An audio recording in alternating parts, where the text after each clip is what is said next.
ٹھیک ہے. بسم اللہ الرحمن الرحیم.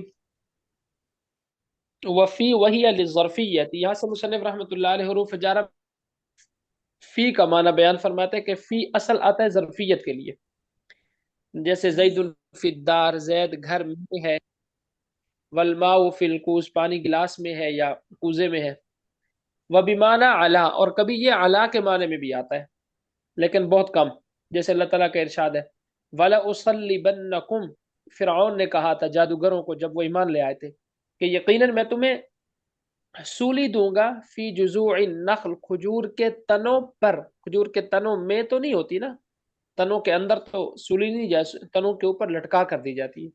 فی جذوع النخل ای علی جذوع النخل، والباء وہی للالصاق حقیقتا، با جو ہے یہ الصاق کے لیے آتی ہے، الصاق مانا ملانا، با کس کے لیے؟ الصاق کے لیے، ملانے کے لیے. جیسے بھی، اچھا ملانا پھر دو طرح کا ہوتا ہے، ایک ہوتا ہے حقیقتاً آپ ایک چیز کو دوسری چیز کے ساتھ ملا دیتے ہیں، ایک چیز کو آپ دوسری چیز کے ساتھ ملا دیتے ہیں، جیسے بھی داؤن، بھی داؤن، بھی داؤن کا کیا مطلب ہوتا ہے کہ اس کو بیماری ہے نا، تو بیماری تو حقیقت بندے کے ساتھ ملی ہوئی ہوتی ہے. یا پھر وہ ملانا مجازن ہوگا، حقیقتاً نہیں، مجازن ہوگا، یعنی قرب کے معنی میں ہوگا، قریب ہونے کے معنی میں ہوگا. جیسے مررت بزید، میں زید کے ساتھ گزرا، اب یہ تو نہیں ہے نا کہ آپ حقیقتاً اس کے ساتھ گزرے کہ گویا اس کو چمٹ ہی گئے، ایسے تو نہیں ہے نا، آپ اس کے قریب سے گزرے، مجازن آپ نے کہہ دیا کہ میں اس کے ساتھ گزرا. ای التصق مروری، یعنی ملنا میرا ہوا، ساتھ بمکان، ایسے مکان کے، یقرب منہ، زید اس سے قریب تھا. ولیلاستعانت، با کبھی استعانت کے لیے بھی آتی ہے، با کے معنی بہت زیادہ ہے، ایک معنی تو ہو گیا اس کا ملانا، دوسرا استعانت مدد کے لیے، جیسے کتبت بالقلم، میں نے قلم کے ساتھ لکھا، کیا مطلب؟ میں نے قلم کی مدد سے لکھا، قلم کے ذریعے لکھا، قلم کی مدد سے لکھا، یعنی میں لکھ رہا تھا اور میری مدد کون کر رہی تھی؟ قلم. وقد یکون للتعلیل، اور با کبھی علت بیان کرنے کے لیے، وجہ بیان کرنے کے لیے بھی آتی ہے، جیسے اللہ تعالیٰ کا ارشاد ہے انکم ظلمتم انفسکم، بے شک تم لوگوں نے اپنی جانوں پر ظلم کیا ہے. وجہ کیا ہے؟ باتخاذکم العجل، اس لیے کہ تم نے بچڑے کو معبود بنا لی ہے. اب یہ ظلم کی وجہ بیان کر دی. وللمصاحبت، اور با کبھی مصاحبت کے لیے بھی آتی ہے، مصاحبت مطلب ساتھ، جیسے آپ کہتے ہیں خرج زید بعشیرتہ، زید اپنے قبیلے کے ساتھ نکلا، ساتھ مطلب وہ ان کا ساتھی تھا، جب قبیلہ نکل رہا تھا تو وہ زید بھی اس کے ساتھ نکلا. وللمقابلتی، اور کبھی با آتی ہے مقابلے کے لیے، مقابلہ بدلہ، مطلب جیسے آپ اردو میں کہتے ہیں نا بدلہ، میں نے اس کے بدلے یہ چیز خریدی.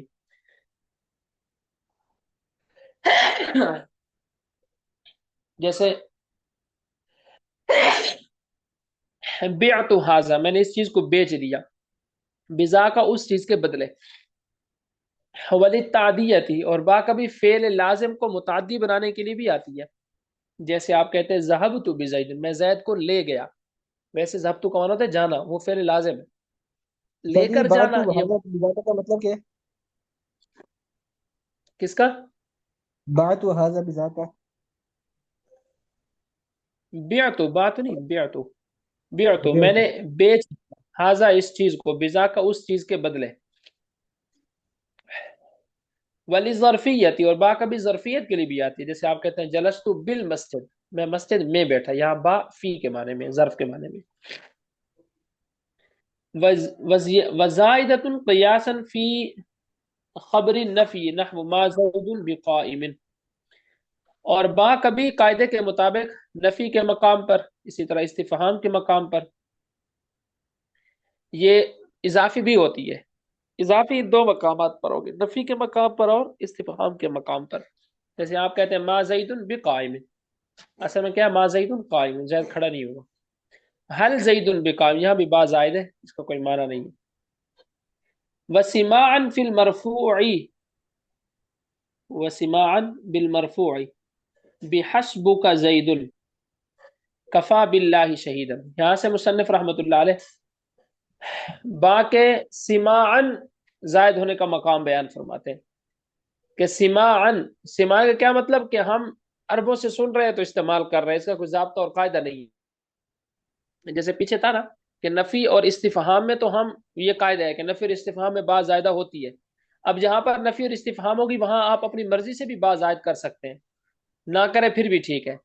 لیکن جو مقام مرفوع ہے، مقام مرفوع کا کیا مطلب کہ با مبتدا پر داخل ہو جائے، با فاعل پر داخل ہو جائے، تو وہاں پر جو با ہے وہ زائد ہوگی. کیا مطلب ہم ایسے مقام پر عربوں سے سنیں گے تو استعمال کریں گے، اپنی مرضی سے استعمال نہیں کریں گے. جیسے بحسبی کا زید ای حسب کا زید، زید تیرے لیے کافی. کفا باللہ شہید، اب یہاں باللہ با زائد ہے، اصل کف اللہ شہید، اللہ کافی ہے بطور گواہ کے.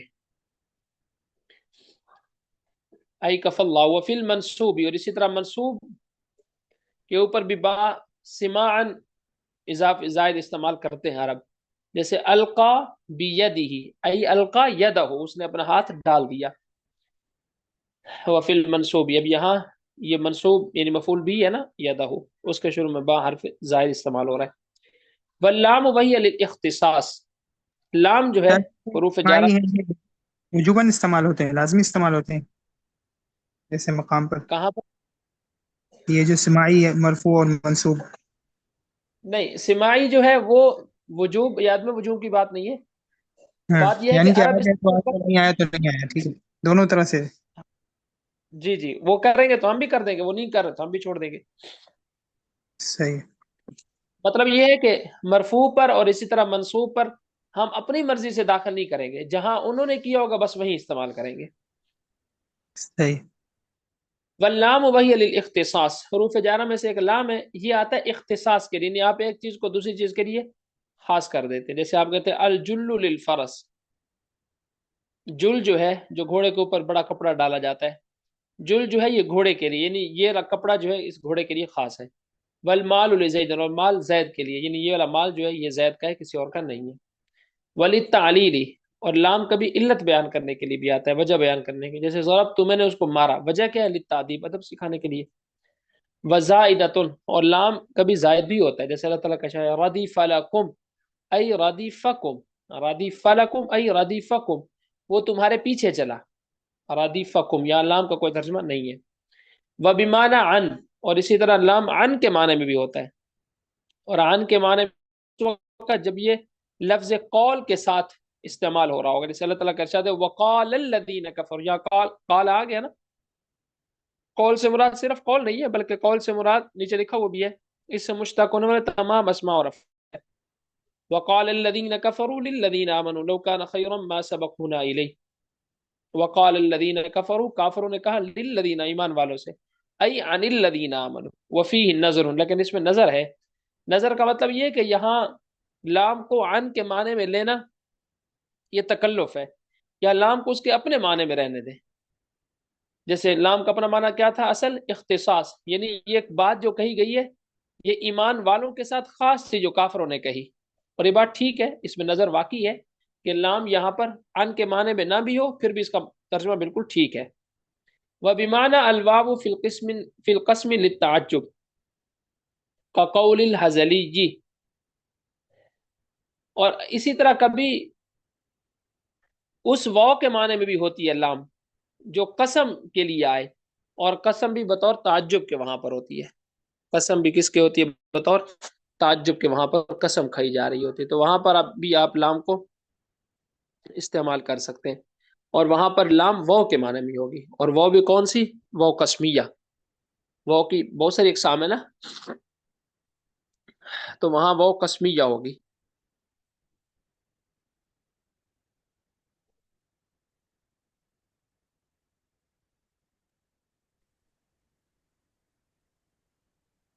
اس وقت ہم اس کو لام جارہ بمعنی واو قسمیہ یوں کریں گے ترکیب.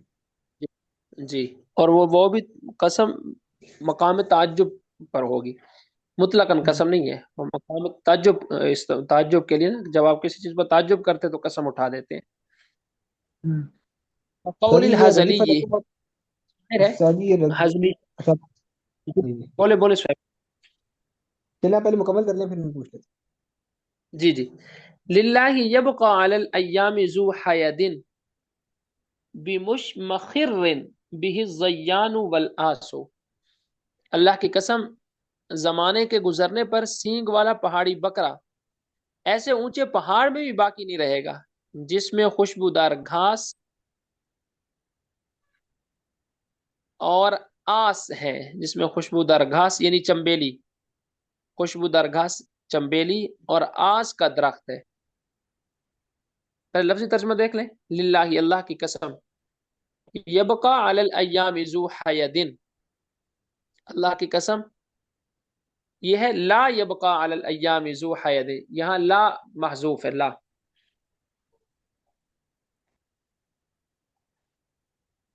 نیچے لکھا ہوا بھی ہے، حاشیے کے اندر بھی دیکھ لیں، یہ لا یہاں پر زائد ہے، یہ محذوف ہے۔ فعل مضارع کے شروع میں لام نافیہ کو حذف بھی کیا جاتا ہے جیسے یہاں پر کیا گیا، للہ لا یبقا علی الایام، اللہ کی قسم نہیں باقی رہے گا زمانے کے گزرنے پر، یعنی زمانہ گزرے گا تو کچھ بھی باقی نہیں رہے گا، اللہ کی قسم، ذو حیدن سینگوں والا بکرا، پہاڑی بکرا، ذو حیدن ذو حید پہاڑی بکرا، بمشمخر به الزیان والآس، پہاڑ کی اس چوٹی پر جہاں زیان اور آس ہوتے ہیں، مشمخر پہاڑ کی بلند و بالا چوٹی کو بولتے ہیں، اللہ کی قسم زمانے کے گزرنے پر نہیں باقی رہے گا، سینگوں والا بکرا بھی کہاں باقی نہیں رہے گا، بمشمخر پہاڑ کی اس بلند و بالا چوٹی پر بھی جہاں الزیان والآس زیان اور آس خوشبودار گھاس ہے، زیان بولتے ہیں چمبیلی جیسی یہ گھاس ہوتی ہے، جیسے چمبیلی کے چھوٹے چھوٹے پھول لگتے ہیں نا، بیل ہوتی ہے اس کی، تو اس جیسی گھاس کو بولا جاتا ہے زیان، اور اسی طرح آس ایک درخت ہے۔ تو اس مقام جب یہ باقی نہیں رہیں گے، جو اتنے بلند و بالا پہاڑ ہے یہ باقی نہیں رہے گا، اور وہاں پر رہنے والا پہاڑی بکرا جو ہے وہ بھی باقی نہیں رہے گا، تو پھر اس کے علاوہ اور کیا چیز باقی رہ سکتی ہے؟ یعنی اب یہ زمانے پر تعجب کر رہا ہے کہ زمانہ ہر چیز کو ختم کر دیتا ہے، زمانہ کسی چیز کو چھوڑتا نہیں ہے۔ جی سہیب بھائی اب آپ بولیں۔ جی سر جی، ردیف الحکم کا جو آپ نے تعلیل بتائی وہ کیا تعلیل تھی؟ کس کی؟ ردیف الحکم آپ نے کہا ہے کہ لام جو ہوتا ہے تعلیل کے لیے۔ نہیں، رادف فلاکم میں نہیں کہا، اوپر کا ہے ضربتہ للتعدیب، رادف فلاکم میں تو لام زائد ہے۔ اچھا یہاں ظاہر ہے، اس کا کیا مطلب بنے گا؟ وہ تمہارے پیچھے آیا،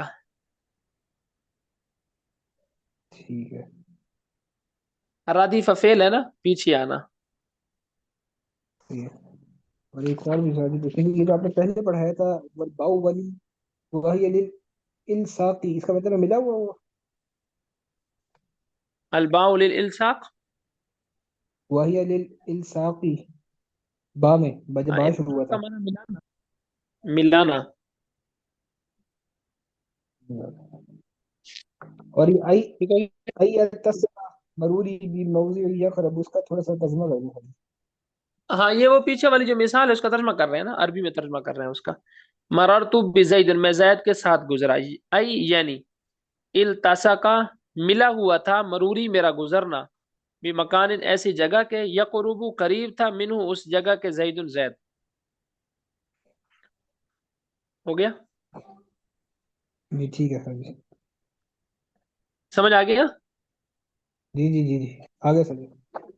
ورب وهي للتقليل كما أن كم الخبرية للتقصير، وتستحق صدر الكلام ولا تدخل إلا على نكرة موصوفة، نحو رب رجل كريم لقيته، أو مزمر مبهم مفرد مذكر أبدا،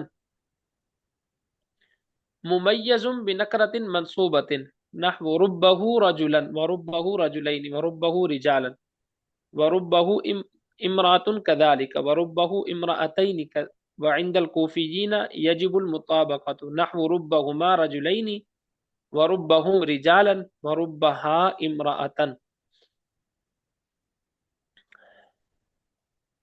ربا کا ویسے معنی یہاں سمجھ لیں، اس کی بحث تھوڑی سی لمبی ہے۔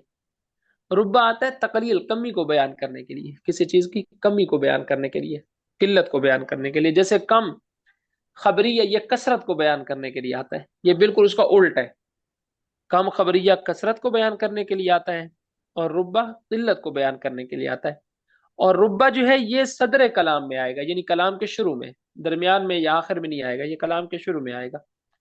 اور یہ ہمیشہ داخل بھی نکرہ منصوبہ پر ہوگا.